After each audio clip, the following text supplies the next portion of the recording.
Praise the Lord. ദൈവത്തിൻ്റെ അതിപരിശുദ്ധമായ നാമം വാഴ്ത്തപ്പെടുമാറാകട്ടെ. ഈ അനുഗ്രഹിക്കപ്പെട്ട സന്ധ്യയെങ്കിൽ കർത്താവായ യേശു ക്രിസ്തുവിൻ്റെ നാമത്തിലുള്ള സ്നേഹവന്ദനത്തെ എല്ലാ ദൈവമക്കളെയും അറിയിക്കുന്നു. ഇന്ന് ഒരു തിരുവചനം ധ്യാനിക്കുവാൻ ആഗ്രഹിക്കുന്നത് 1 യോഹന്നാൻ 2-ാം അധ്യായത്തിൻ്റെ 16-ാമത്തെ വാക്യം. ജഡമോഹം, കൺമോഹം, ജീവനത്തിൻ്റെ പ്രതാപം, ഇങ്ങനെ ലോകത്തിൽ നിന്നുള്ളത് എല്ലാം പിതാവിൽ നിന്നല്ല, ലോകത്തിൽ നിന്നത്രേ ആകുന്നു. ലോകവും അതിൻ്റെ മോഹവും ഒഴിഞ്ഞു പോകുന്നു, ദൈവഇഷ്ടം ചെയ്യുന്നവനോ എന്നേക്കും ജീവിക്കുന്നു. സ്തോത്രം. ലോകസ്നേഹത്തിൻ്റെ 3 തലങ്ങളാണ് ഈ അധ്യായത്തിൽ നമുക്കിവിടെ കാണുവാനായിട്ട് സാധിക്കുന്നത്. ജഡമോഹം, അത് പാപസ്വഭാവത്തെ മരിപ്പിച്ചില്ലെങ്കിൽ ജഡത്തിൻ്റെ ഇച്ഛ നമ്മെ പാപത്തിൽ തള്ളിയിടും.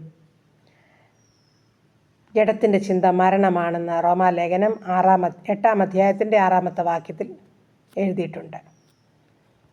അതുപോലെ തന്നെ ആത്മാവിൻ്റെ ചിന്തയോ ജീവനും സമാധാനവും തന്നെ. രണ്ടാമതായിട്ട് കൺമോഹം, പാപമുള്ളിൽ കയറുന്ന വഴിയാണ് കണ്ണ്. കാണേണ്ടത് മാത്രമേ കാണുവാൻ കണ്ണുകളെ അനുവദിക്കാവൂ. ഇയ്യോബ് തൻ്റെ കണ്ണുമായിട്ടൊരു നിയമം ചെയ്തു. അപ്രകാരം നമുക്ക് നമ്മുടെ കണ്ണുമായിട്ടൊരു നിയമം ചെയ്യണം. അരുതാത്തത് കാണുവാൻ എൻ്റെ കണ്ണുകളെ ഞാൻ അനുവദിക്കയില്ല എന്ന് നമുക്കൊരു തീരുമാനമെടുക്കണം.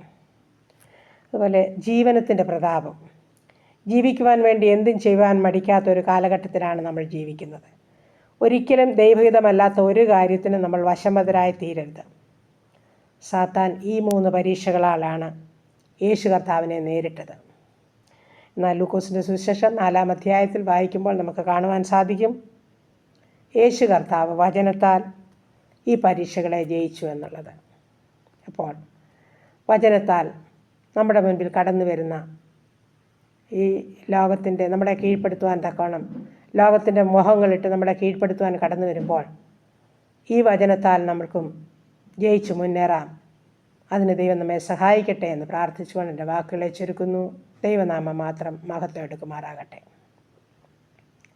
കരുണയുള്ള നാഥ, സ്വർഗീയ പിതാവേ, അതിമനോഹരമായ സന്ധ്യയ്ക്കായിട്ട് അടിയൻ അങ്ങയെ സ്തുതിക്കുന്നു, സ്തോത്രം ചെയ്യുന്നു. അങ്ങയെ സ്തുതിപ്പാനും മഹത്വപ്പെടുത്തുവാൻ ഒരു സന്ധ്യയുടെ തന്നല്ലോ. ഞങ്ങൾക്ക് തന്ന തിരുവചനത്തിനായി സ്തോത്രം, സ്തോത്രം കർത്താവേ. ഈ ലോകത്തിൻ്റെ പാപങ്ങളൊന്നും ഞങ്ങളെ കീഴ്പ്പെടുത്തുവാൻ അനുവദിക്കാതെ വണ്ണം ജഡമോഹം, കൺമോഹം, ജീവനത്തിൻ്റെ പ്രതാപങ്ങളൊക്കെ ഉപേക്ഷിച്ചുകൊണ്ട് വാസ്തവമായ ആത്മാവിൻ്റെ ചിന്തയുമായി മുന്നേറുവാൻ തക്കവണ്ണം എൻ്റെ കർത്താവ് ഞങ്ങളെ സഹായിക്കുമാറാകണമെന്ന് പ്രാർത്ഥിക്കുകയാണ്. അതിനായിട്ട് ഞങ്ങളെ ഒരുക്കണമേ കർത്താവ്, ഞങ്ങളെ ഏൽപ്പിച്ചു തരുന്ന കർത്താവ്. ഈ സന്ധ്യയെങ്കിൽ ഞങ്ങളുടെ ഭവനവും പരിസരവും ഞങ്ങൾക്കുള്ളതിനെയും ഉള്ളവരെയും ദൂരത്തും ചാരത്തുമായിരിക്കുന്ന എല്ലാ മക്കളെയും സമർപ്പിച്ചുകൊണ്ട് പ്രാർത്ഥിക്കുന്നു. പ്രത്യേകിച്ച് രോഗാവസ്ഥകളിൽ കൂടി ആയിരിക്കുന്ന മക്കളെ ഏൽപ്പിക്കട്ടെ. ആശുപത്രി മുറികളിലും ഭവനങ്ങളിലും അയ്യം വിളിക്കുന്ന ജീവിതങ്ങളോട് മനസ്സലിയണം, കരുണ കാണിക്കണമെന്ന് പ്രാർത്ഥിക്കുന്നു.